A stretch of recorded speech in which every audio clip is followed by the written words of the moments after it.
to go ahead and learn music and teach music, which means they will be frequenting the music stores, providing more service. Because you need string changes and you need all sorts of gear and stuff like that, little parts and expertise from your local music shop. The local music shop that I rent a room from is called Big Island Guitars, located at 1221 Kilauea Avenue. Absolutely love them. Come by and say hello to the whole crew, along with Lauren Spence. Tell them Wago sent you. As far as today, we're going to do the same thing that we do every week on the Circle of Fifths. We're just going to go through it, and each week we add on one more kind of concept, going through the basis of what we're trying to figure out here. So the idea that we have for this session is going to be this. We're going to go through our Circle of Fifths. I'm going to use this board here, and if you have the opportunity, it would be great if you grabbed your pencil and paper and did this along with me. Feel free to ask any questions, and if you ask something that I have no clue how to do, I will ask one of my teachers. I will find the inspiration and the answer, and I will get back to you. All right, here we go. What we're going to do is we're going to take a look at this Circle of Fifths through the eyes. Oh, that's the wrong one. Sorry about that. There we go. We're going to look at this Circle of Fifths through the eyes of D today. So here's our circle. I'm going to take a nice pen, put up here our C major. Now, for those of you who aren't accustomed to the Circle of Fifths, C major has no sharps and flats. C and A minor, the two chords, C, A minor, they both share the same key signature, which means when you see a treble clef, or a clef at all, doesn't matter what it is, and it has no sharps or flats, that means that you're going to be dealing with the key of C. When we add a sharp, like this sharp, on the treble clef, if this is the G line, G, A, B, C, D, E, F. Top line, treble clef, gonna be an F note, no matter where you play it, any instrument. The idea is the clefs change for the different instruments. This is why we have to transpose items. This is a great tool for transposition. This is a great tool, like a calculator, to find out note names and keys. This is a great tool to see relative major and minor. This is a great tool to modulate. This is a great tool. Once you figure it out, it makes thinking musically a little easier. And the idea is, since all these concepts kind of layer on top of each other and then build up to one massive group of ideas, bunch of different vocabulary in your tool bag, this concept helps us move in music. And boy, you betcha, does it help us to write? Yeah, it does. When we do all the minors are relative to the major. If we have a scale that is 7 notes consisting of a 1, which is our root, a 2, which is the subtonic or the sub 6, we'll explain that later. But when we have our tonic here, I don't ever really write the 8th in here. It gets confusing because here's why. Chromatically, 12 minor seconds make up that scale. But when we're actually just looking at notes, there are 7 notes in a diatonic scale. Meaning, when we go do, re, mi, fa, sol, la, ti, do, the solo fit, we are quite literally talking about 1, 2, 3, 4, 5, 6, and 7. Each one of these scale degrees has significance. Each one of them has a specific note. Particular as a particular type of name, and the concept behind this is when we see the 1, 2, 3, 4, 5, 6, 7, the 8 is just the repetition of the 1. So there's really no need to name this 8, and I'm just going to erase it because you can't see it anywho. So when we're trying to do our Circle of Fifths, C is I1, D, 2, 3, and then far. When we're counting out our hand, 1, 2, 3, 4, 5. Well, C, D, E, F, G. Diatonically, I start on the note. That's my thumb. C goes to G. So when we have C to G, we would then exhibit all the different notes that are in the key of G. When we go to G, it starts the process of adding on sharps. Now, sharps over here, they might seem a little light in nature. What does that mean? We'll get into tonality, tonicification of certain notes and the triads, the 1, 3, and 5, that are made out of these notes. Meaning, the 1, the 3, and the 5 are the stable notes inside this key. Therefore, all the other notes want to be those notes. So when we have notes next to the other stable notes, they want to actually gravitate towards that, so it feels good. Case in point, if we had a 1, 3, 5 and we replaced the 1 for the 4, in every key, we'd be playing something along the lines of, here's a, in the key of G, because this is a baritone ukulele. So a G right here would have another sus that would remove the 3rd. It removed the B here in the G, B, D. And And what happens is you get a little sense of resolution there, clarity. It makes you feel good. That's the whole point of music. It's expression through wavelengths and hertz to affect our emotional well-being, thusly giving our whole body a whole jolt with our limbic system, producing dopamine and all sorts of crazy chemicals, which is a science explanation, not music. So, G has a relative minor. That relative minor is E minor. When we go to B here, our next one is going to be F sharp. And the idea is, you would say, wait a minute, isn't 5 notes from B, F? And the concept is, yes. Here's where my little methodology kind of breaks down, but this is a great opportunity to explain a chromatic chord. Diatonic 7 notes. When we have a chromatic chord, or chromatic scale, we're just talking about an assortment of different notes that when put together form a sort of family, a little contextual idea. It's based off of key signatures, major and minor and diminished tonalities, but all the notes are relatively the same. Meaning, if you have G, A, B, C, D, E, and F sharp, the next concept is when you go to D, you would be doing the same thing, but you would start with D as your 1. Meaning, you would have D, E, carry the F sharp from the key of G, F, G, oh, looks like a G, A, B, and then our last note, do, re, mi, fa, sol, la, ti, do, but it now needs to be sharpened. Why? It is the note right before D, and it's also 5 from our last sharp, F, G, A, B, C. So when we do this, you can see how we keep going around the circle. They all become that. Here's the concept between this B. When we do the B to the F sharp, let's look at it chromatically. Remember when we had C, D, E, F, G, A, and B, we had the 7 diatonics. Well, in between each one of those, we would have C sharp, which is also known as a D flat, D sharp, which is also known as an E flat. E to F is a half step. It's a naturally occurring half step. Our other natural occurring half step is from B to C. So when we play our diminished chord, it does Ti, do.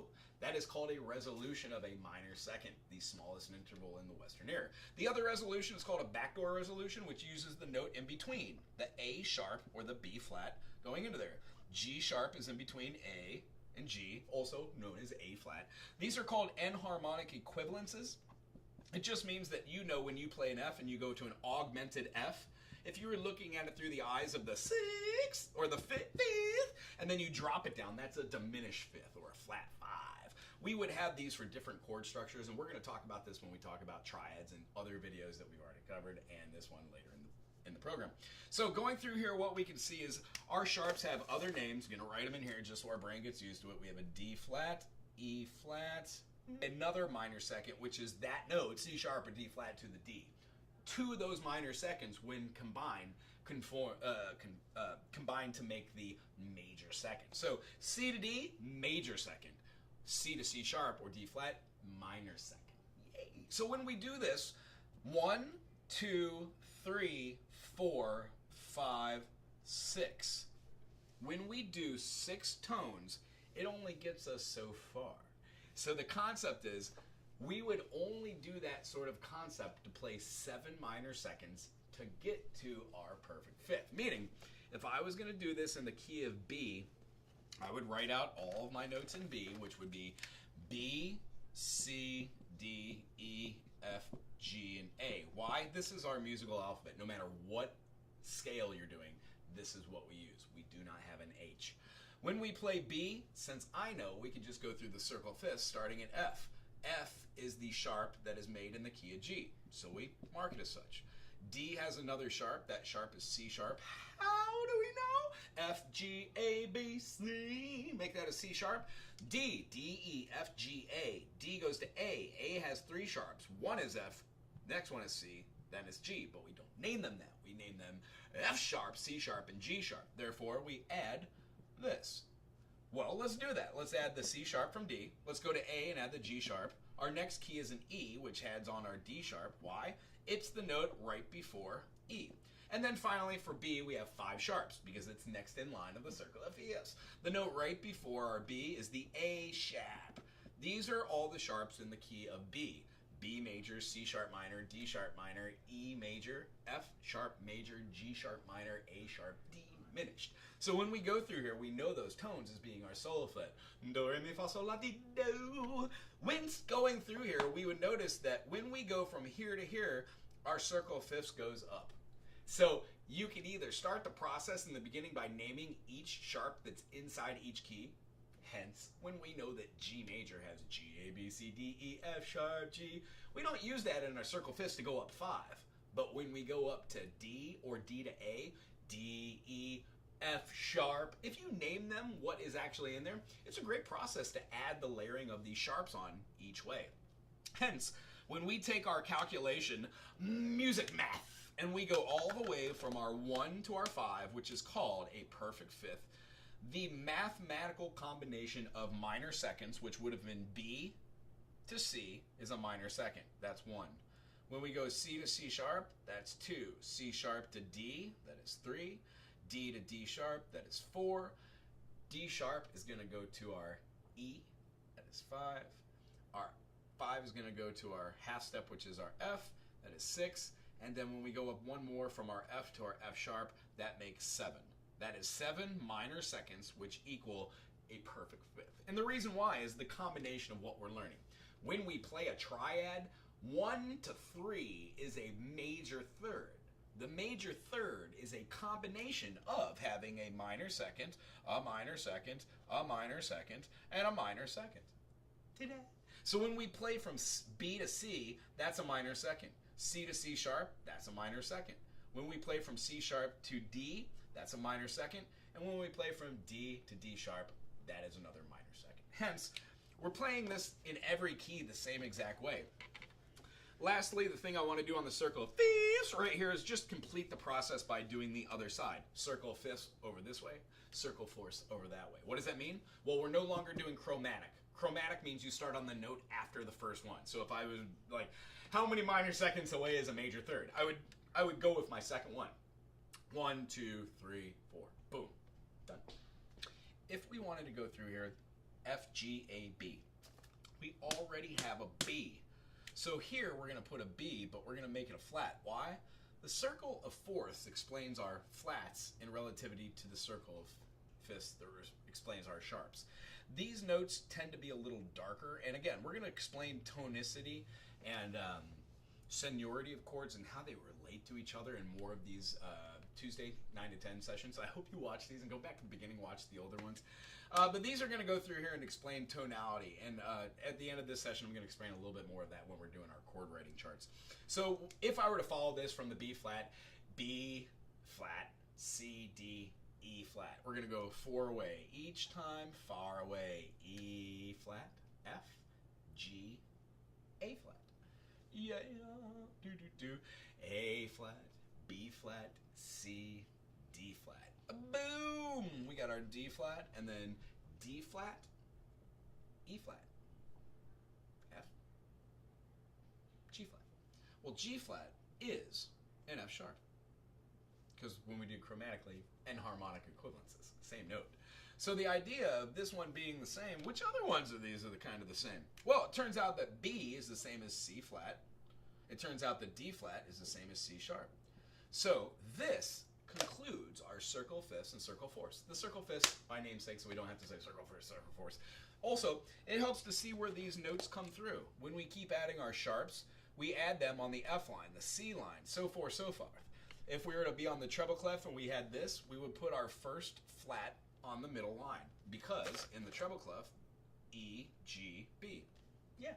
So moving up here, the next thing I would do is go through the circle fifths on the inner circle, put all of our relative minors. So the relative minor for D would be B minor, relative minor for A is F sharp.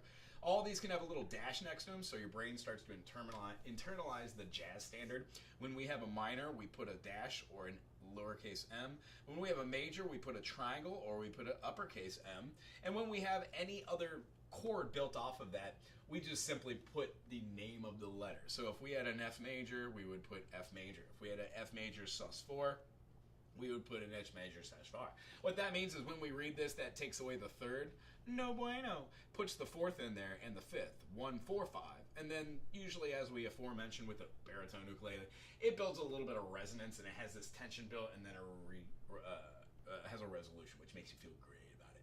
Anyway, so if you're online and you're watching right now and you have any questions about what I'm chit-chatting about, I would behoove you to ask a question, maybe say a little something about what you've been working on, and maybe we could help you from there. Otherwise, I'm just going to do a couple little things here with the circle fifths and then try to explain one more concept on how you can use this to make songs. It'll really get you going with the chords you just know. Alrighty, so once this is in place and you've got your circle fifths, now comes kind of some of the fun. You will learn eventually in some of these other ones, or just Google how to put notes on the grand staff. The grand staff is when you combine the treble and the bass clef, or multiple clefs to be exact, and then you start writing in part.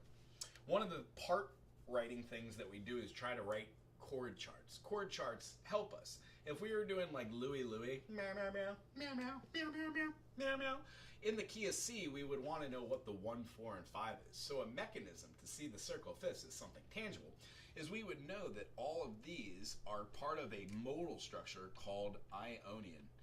So when we play 1, 2, 3, 4, 5, 6, 7 as they come, Ionian is just considered a major scale. Today we're going to talk about the major scale of F major, and we're going to be talking about the major scale of B flat. How to use a mechanism to see what all the notes are inside of the scale. And why not just go ahead and complete here? E, C sharp minor. When we go down here, when we go through, our B major right here has to have a G sharp minor. That's its relative minor. Why? It's a 6. B, C sharp, D sharp, E, F sharp, G sharp. Minor 6, relative minor. Shares a key signature. G sharp minor has 5 sharps. B major has 5 sharps. Definitively. Always. Every instrument, every key. When we keep going around here, our F sharp minor, if you just count them up, you would have a D sharp minor. F sharp, G sharp, A sharp, B, C sharp, D sharp. That's the 6th of the chord. When we go here to the D flat or go to the C sharp, you can see these as relatively having enharmonic names for these as well. So let's go the other way. How about F? F has 1 flat in it. That flat is B flat. B flat has 2 flats in it. Those 2 flats are B flat and E flat. So when we say this, we would say B flat, C, D, E flat, F, G, A, B. Boom, that's the key of B, 2 flats. E has 3 flats, one is B flat, next one is E flat, then the one after it, A flat. You see how we keep going down the line here? Each one of these also has a relative minor, so when we go through the process of seeing these, you'll become very familiar with what the relative minors are for the relative majors. When we go to the A over here would have a G sharp minor, right? Or not G sharp minor, sorry, F sharp minor. So over here, A flat has an F minor. That actually looks kind of funky. And then, of course, when we're doing our C here, this would be an A sharp minor or the B flat minor. I know it looks a little funky. But each one of these, F sharp would have D sharp. Well, G flat would have E flat, right? Or, is that right? Yeah, E flat. Boom. My brain's not working today, as usual. So, going through the process here, what you don't want to do is muddy it up, but I am going to rearrange this, so watch this. Everybody who's drawing this out, draw another circle. When you have that other circle, try this concept. How about we do it with, how about red? Ooh-wee. What are we going to do? We said F major. Cool. Find F and then go 1 note to its left. Here's our F. Here's our note. I'm going to put a bracket here, and then I'm going to go all the way through these. Now watch what I do. 1, 2, 3, 4, 5, 6, 7. When I get 7 notes from the one I just made, so 6 notes from your root, but include the one over here. 1, 2, 3, 4, 5, 6, 7. This is my mechanism that will be shifted around the circle to be able to determine what notes are in a major Ionian. Do, re, mi, fa, sol, la, te, do. So when we do this, I can look at these numbers and know that my 1 is right here, major 1. My 4 is right here. My 5 is right here. Majors. In a key, you have a 1, 4, and 5, which are major. Those are your first 3 with this explanation. The next 3 are going to be your minors. G minor is going to be your minor 2. D minor is going to be your minor 6. And then your A minor is going to be your minor, can you see? Minor 3rd, you betcha. So after that, the last one that's here is going to be our diminished 7th. It has a minor 3rd and a minor 5th, meaning we have 2 diminished notes. We would have in a major scale had a 1, 3, 5. 1, 3, 5, and the key of E is E, G sharp, B. Therefore, a E diminished would flatten the 3 and it would flatten the 5, giving us E, G, and then B flat. So That's what we're looking at. That's how we use our circle fifths. That just gave to me all the different notes. Now, I'm going to erase this because that's a lot. I dig it. And some of my students always flip out when we have a lot on the board, and they're like, I didn't get to take a picture. The idea is the picture is in your brain. Keep writing it out over and over and over and over and over and over and over and over and over again. And the summation of this concept is it will solidify as being something that you see when you see music. At least for like 99.9% of people. A lot of people can't. There's also a percentage of people that cannot imagine or use their frontal lobe to actually use what I call just like theta dreaming. Whenever I write a note in something like this, we would have our 1, 2, 3, 4, 5, 6, and then our 7. I would take my circle fifths, put it over here, maybe something like this. C. And we wanted to do what key? We could just start from that key. We're doing the key of F. So here's our F. I know that I'm going to want to go here and put one note over here, which is it.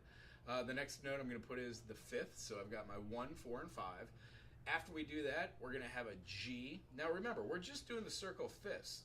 So if you already have been writing your circle fifths and you know how to count 5 notes away, this is how we lay out the aforementioned fifths.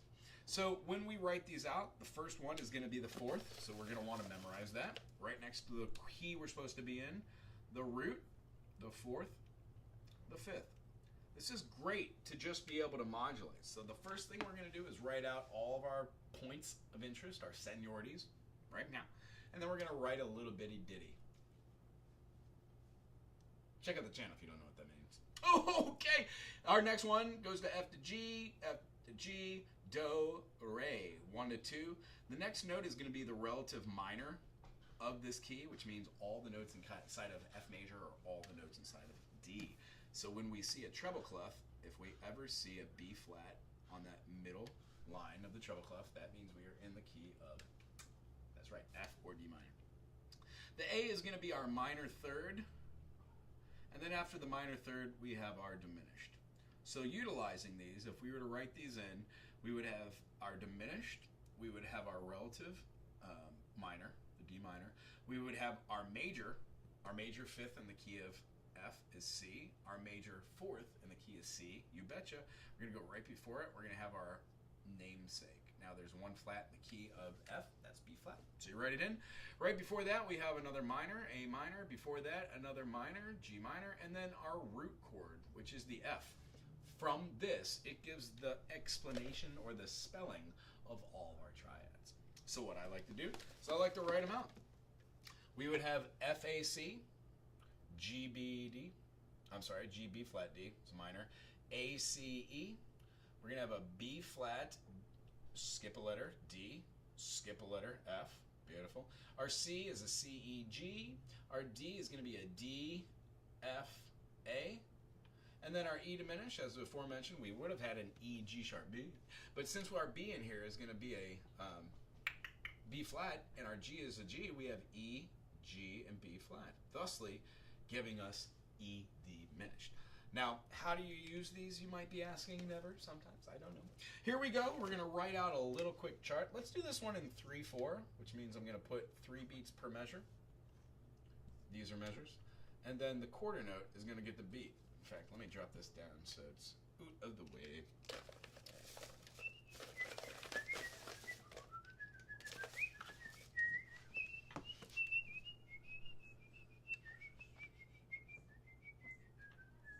I'm going to put a double bar here and a little repeat. So we can just play this over and over again to explain our little concept. And since it's the first measure, I'm going to put a double bar as well. These are all just markings that you use inside of a chord chart or something to give you a little context of where you're going to be playing, what time signature. So here, 1, 2, 3, 4 measures. We're going to be in 3/4, meaning 1, 2, 3, 1, 2, 3, 1, 2, 3, 1, 2, 3, repeat, 2, 3, so on and so forth. Here it is where it's fun if there's somebody online watching this nonsense. Anybody watching right now? Anybody want to shout out and send out a chord or a key? You can name what you want. And remember, we're just doing a little bit of music theory here on Tuesdays. what I like to do is have everybody experience music through the eyes of something different. There are a lot of teachers out there. I'm just one of many people that think they know anything about music. The idea is you learn a little bit more each time you teach it, which is why I do these. I solidify myself on concepts. I put them into practical application with the music I'm writing, and then I help the students that I'm working with on whatever level they're on to write a syllabus to take them from one point in their musicianship to another. I practice full music pedagogy, which means I play a multitude of different instruments, and I professionally play a couple of those through things in my community, being able to advance and just spread the joy of music. So what I love about this is if you're on this channel and you're watching these, you go back to the beginning, you get yourself up to date with all these. Join at any time, but all the information that you could ascertain from these videos, I learned through college. I learned through a little bit through just working with wonderful musicians. Taking a couple pro classes from people who've been doing this their whole life is absolutely where it's at. Go taking lessons from musicians that I don't even play the violin. However, I play the mandolin and I wanted to learn how to bow, so I took lessons from a local teacher. Showed me a lot of amazing things. So the concept is these concepts always stack and they make you a better musician in the long run because you have an aptitude then to combine concepts from one concept and idea and one practical application and then combine them to another. So today we talked about microtones. They are a smaller increment than the half step or semitone. Eastern music uses that. So if you play like a sitar or a zither or just anything that is not a traditional Western instrument, it's easier to read that music and then to understand that in the long run. So here we go. We're going to pick, let's say, we're in 3/4. Let's do a jazz groove. A standard jazz groove will be a 2-5-1. So what I want to do is do a 2-5-1-1. That last one, we're going to make into a tonicified note, or rather, let's do a 5 dominant.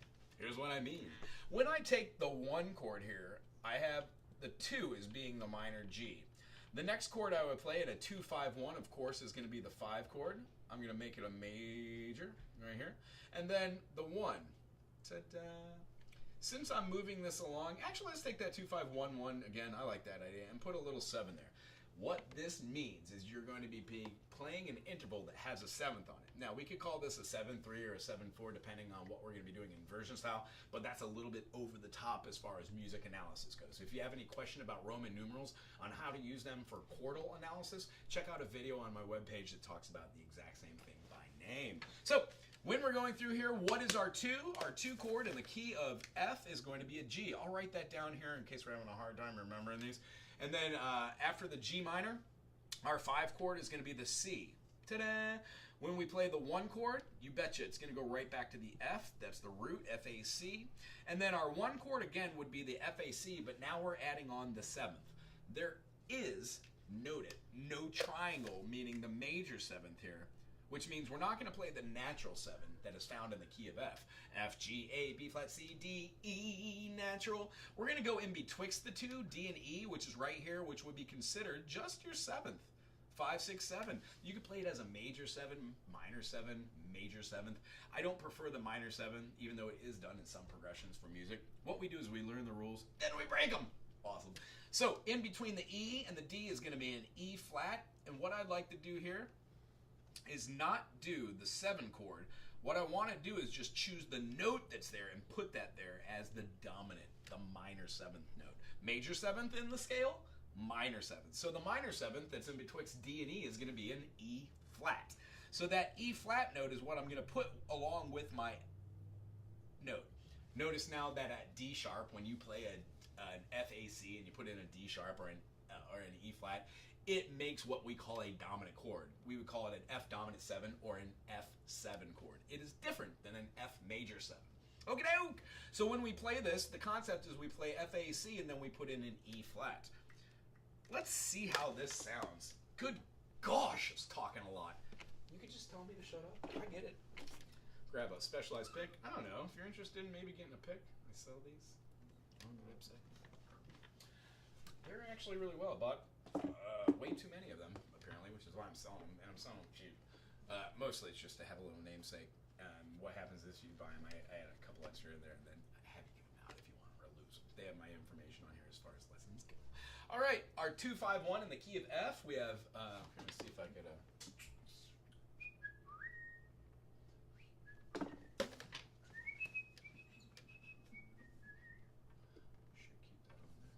so for playing over here, I've got my F major, right? F major. We're going to have an G minor. After that, here we actually have this. F major, G minor, A minor, B flat major, C major, D minor, and then when we play an E diminished, you can play what looks like your C7. It works quite well. And then it goes back to our 1 chord. Now what we just did here is we expressed all 7 notes from our diatonic structure, because that might be some of the chords we're going to be using in lieu of whatever this is. But the feeling we have in 3/4 would be boom, pop, pop, boom, pop, pop, 1, 2, 3, 1, 2, 3, 1, 2, 3. We're going to start off with that G minor. Nice. And since we're just doing 3 beats per measure, we're only going to give this 1, 2, 3, and then we're going to switch to our next chord, which is going to be our C major. So our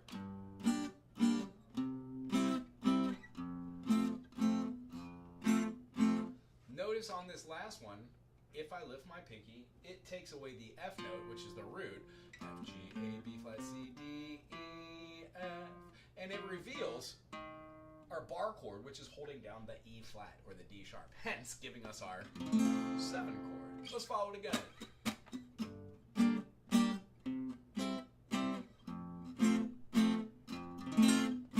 Fun?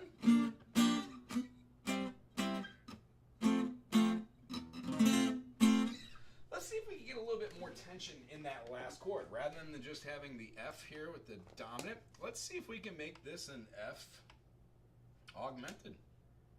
See if we do an F aug. What does that mean? We're going to take our F major, do, re, mi, fa, sol, 1, 2, 3, 4, 5. Our 5th note is going to be the C. If we raise that C, we get an augmented. Let's see how that sounds. Ready? 2, 5, 1, G minor, 2, 3, C, F. Then our augmented. Let's see what it sounds like in circle. I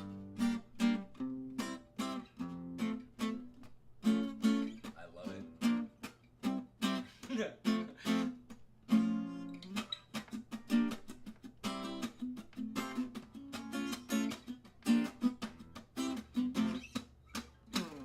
That's how I kind of get into a songwriting pattern. I'll pick out some chords, I'll move around some notes, see how they sound. What we can do from this point is use our circle, and we can use our spelling to play a little bit different chords if we wanted to.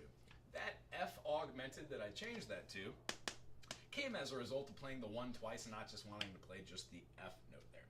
So one of the concepts I want to leave us with on here for the circle fifths is once we have the circle fifths written out and we know how to use this key, this mechanism helps if I wanted to take these same notes and then play it in another key. Let's say I'm playing this and I don't like playing it on the guitar in that fashion. It feels weird for the fingers. I'm not great at bar chords, whatever the case might be. That augmented chord's a weird one, you know?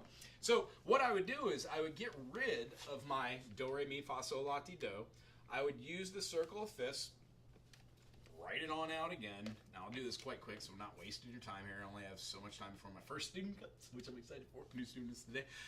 Here's our mini circle: C, G, D, G, D, A, E, B, F sharp, and then we're gonna have our F, B flat. We're gonna have our E flat, A flat, D flat, and then G flat. Well, G flat is F sharp, and at this point, D flat is C sharp, and B is C flat. Not going to write the other notes, even though they are present in my brain here. So, using this concept, if I wanted to do the key of F, that's great. But let's say we move it to a different key. What did we say earlier? I think we said, I can't remember. I think I said B flat or E flat, maybe. Not sure. Anyway, let's go to, let's say E major. So here we go. Here's our 1 chord. We're going to put the 1 there. We're going to go to the left. Now, this might be weird, but when we do this, the idea is we're going to be moving these as being the 1, 2, 3. We're going to have our 4 come back as being right here. So if we went along the circle fifths here, it would incorporate all the different notes that we have. So right here, E, A is our 4, B is going to be our 5, keep going around the circle, well, our F sharp is going to be our minor second. Our minor 6 is going to be the next. I'm sorry. Beep boop. Minor 6, and then we're going to have our third, and then after our third, we're going to have our diminished. Well, what does that make? Oh, well, that makes E, F, G, A, B, C, and then D. We have the F from G major right here. When we go 5 notes away to the D, we've got the C sharp, which is right here, 1 sharp, 2 sharp, 3 sharp, 4 sharp, so on and so forth. The next sharp we add on in A is G sharp. And then in E, our last sharp is the one that comes right before E. That's our spelling for E major. We also know now to go E, G sharp, B for our major, F sharp, A, C sharp for our F sharp minor, so on and so forth. Utilizing our hand and going 1, 3, 5, 1, 3, 5, 1, 3, 5, 1, 3, 5, 1, 3, 5, so on and so forth. Remembering that our last one's a diminished. How do we change the key of F to the key of E? Well, we can modulate. We'll talk about that in one quick second. And when we play this, I'm just going to take another color here. I should have written it in another color, but I'm going to put red. Our 2 chord is what? F sharp minor. Noise. When we go to the 5 chord, it's our B. When we go to our 1 chord, it's going to be our E. And now we're going to do our E augmented and see how that sounds. It sounded fine in the key of F to me, but I didn't like playing the F chord because it felt a little heavy to play a bar chord there. So now we pick up our instrument. I'm going to do it on the guitar again so we can see the relative differences. Memorize that or write it down. F sharp, B, E, E aug, or G minor, C, F, and then F aug. And then when we put it back over here to the git fiddle, let's see if you see my fingers. The first time through we did an 2, 5, 1. Welcome back. I just got cottered. So when we're doing 2, 5, and 1, when we did an E augmented, that kind of looks like this, or an F augmented. The way you would make that, play your A minor, move it up a whole phrasing, and put your pinky down on the third for the D here. And then it moves back in your chord. It's so groovy. Now we're going to modulate. The way I would do it is I would take that D sharp diminished, which kind of feels like the 5 dominant here, and I would put it at the end of my phrasing here. So rather than doing the full F aug, I would do maybe an F aug, and then I would do a B7. What does that look like? Here's our F augmented. Here's our B7. And then I would get into the key of E, but I'd be playing my F sharp minor, then I'd be playing my B major, and then an E major. And when I do an E aug, I want to raise the 5th. Well, in the key of E, it's the B. So I'm going to have to move this note up a half step. It kind of feels like a C, but it's all squished together like right there. Now watch this progression from the first progression using that B7 or B7 or B7, anywhere you want to do this, but then it goes into the F sharp as the minor second, does that groove. Here's the first one. I'm doing it in a different time signature, sorry. 1, 2, 3, 1, 2, 3, 1, 2, 3, 1, 2, 3. Now I'm going to do a little modulation. I'm going to utilize that B7 along with the F aug here.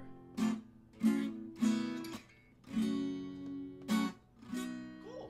Just use a secondary dominant to get around the fretboard. I don't like that E augmented at all. So that's what I do as far as my songwriting style. I'll pick a genre, I'll throw out some chords from a key, I'll see how they sound together. If I like the progression, I will go back over it and I will just start knocking out different tones and different things to do. If I like the sound of a song, I'll throw it on a different instrument like this baritone ukulele, which makes a lot of sense, you know, because it has the same strings as the guitar does, but I can carry it with me and it doesn't have the 2 lower bass notes. So I would be able to practice that same thing. If I was playing the G minor, I would absolutely just be playing out the G minor, and then the G minor over the top goes to that C, and then I had the F. And the F augmented, what will we do? Well, we do the same thing. We would just raise the 5th. If we're looking for our notes, it feels the exact same as it did on the guitar. Just now you have all the strings covered. You don't have to worry about those pesky bass strings. So the feeling of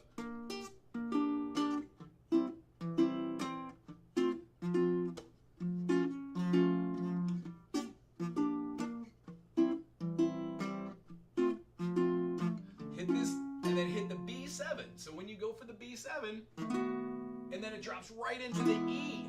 Kaboom! boom, now you have that E, but you don't want to go directly to 1 because that's not our progression. You would use that B7, and then you would drop into the F sharp minor. Oh, it's so silky smooth and awesome. Anyway, I really enjoy music theory. I hope you do too. If you're ever in Hilo, Hawaii, I would love for you to drop by. Just say hi, howdy doody, hello. And then if you dig on this stuff, go back and watch the other Ask a Wago series, 1 through 10. It's going to cover all this basic stuff. This last one, this 11th one, number 11, is just basically going to cover everything we've covered up to this point.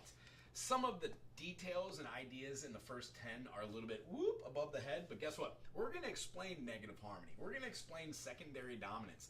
We're going to explain how form happens. When we start writing songs, we might have a section which is repeating. So if we have something like, let's choose something random, like, oh, there's my pickup. I was wondering where it was.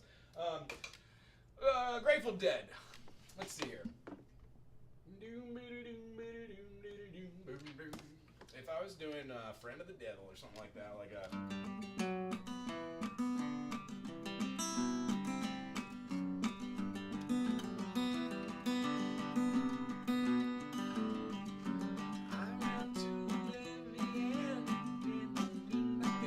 Everybody knows this song. So the concept is you're working down your G major all the way down your 7-note scales. G, F sharp, E.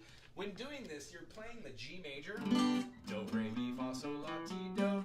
By taking a song like this, which is super defined as having a walking scale, can you move that up, let's say, to D? Absolutely, but it has a different feeling. And at that point, if you start playing a lot of music, everything starts sounding the same. All the progressions are using the same 7 chords, and then it really comes down to the person who is writing this information and then putting down this in an idea, which is why at a certain point we are called arrangers and composers. All of these things and all these mechanisms are basically the same. You just put them in different form, which is why today we talked about the augmented. I don't think that I have talked about the formation of an augmented on the first 10 series, so it was time. Majors are a construction of a 1, 3, and a 5. They contain a major harmony, like the C to the E, and then a 5th, like the G. E to G is a minor 3rd.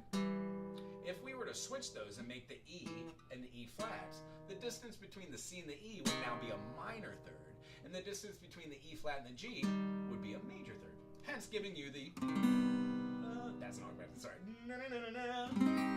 giving you the feeling and the sensation of just like dark, uneasy. What we do is we try to find this C minor chord and then see what maybe its relative major chord would sound like. By utilizing a couple different things, we could find relative keys. So in this one, we would have an E flat, C minor, and E flat major. They sound great together. So that is a great foundation to start writing a little ditty. Once you get those ditties, we work on all the major notes we talked about. Do, re, mi, fa, sol, la, ti, do. If your coordination between the two are fine, that major scale works over the top of the minor.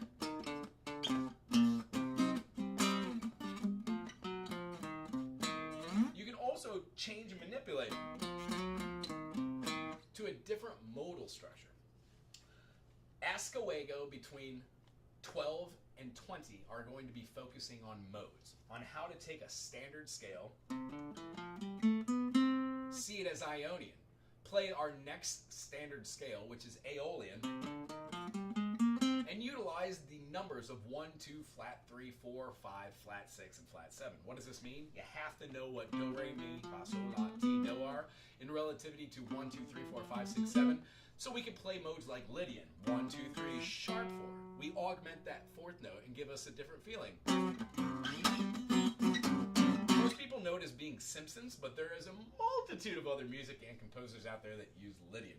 So what I'd like to leave us on for today is, if anybody watches these and they would like to timestamp these or bullet point these, I will give you a little wrench. It would help me out in my journey in being able to organize the information on here, because I do know I pontificate very fastly about nonsense. If I move too fast in the music facings, blah, blah, blah, blah, go up to your settings, get the circle square, and put this on 0.75 so I talk slower. In the future, I'm going to be asking for donations, I do believe. I'm also going to be asking that you check out the channel to look at the other items here so you can improve upon sight reading, play along series, and then learn just a little bit more about music theory at its best, you know? And if you have any questions, please put in any comments on any comment section. Keep it classy, of course, but put in any question, I'll get to it. If I don't know the answer, I'll ask my teachers and I'll find it for you. Remember, on Mondays, I like to just have a little fun before my first student and play some originals or just doodle. Normally what happens on that day, people will just interact and we chit chat about other music happenings and people who are already on the YouTube music community. I gotta say, I sure do appreciate Lauren Spencer over here at Big Island Guitars for letting me do this. And then also allowing me to teach here 3 days a week. There are other qualified teachers that work here. However, if you come on down and you want to say hi, my name is Wago Howard at Big Island Guitars, renting the room. I have a website, Big Island Tiny Footprint, which is what I'm always trying to make, .com. And then you can go there and sign up for lessons if you want to take a half an hour or an hour Zoom class. Other than that, please check out the channel. Thumbs up and subscribe if you dig. And if you do the social medias, please share. That'd be super groovy. Other than that, thank you for being here today. If you're watching this in the future, have a great day then as well. Aloha.